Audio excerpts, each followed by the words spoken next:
2ஆம் நூற்றாண்டில் இறைவன் மேல் கொண்ட தீராத வேட்கையால் கரிகால மன்னன் கட்டியதும் பின்வந்த பல வேந்தர்களால் கலைநயம் ஊட்டப்பட்டு மெருகேற்றி உருவாக்கப்பட்ட தென்னகத்தின் கைலாயம் சிவனடியார் நால்வராலும் பல பல தெய்வ புலமைகளாலும் போற்றி பாடப்பட்ட புண்ணியஸ்தலம்.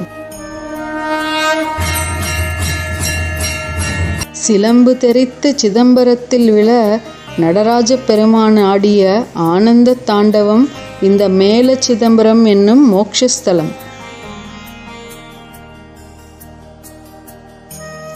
இரவா பனை பிறவா புலி புழுக்காத சாணம் கல்லாகும் மனித எலும்புகள் இறக்கும் நிலையில் பஞ்சாக்ஷர நமசிவாய மந்திரத்தை கேட்டபடி மேல் நோக்கி இருக்கும் காது என பூலோகம் வியக்கும் பஞ்ச அதிசயங்களை கொண்ட ஆயிரமாயிரம் ஆண்டு ஆலயம்.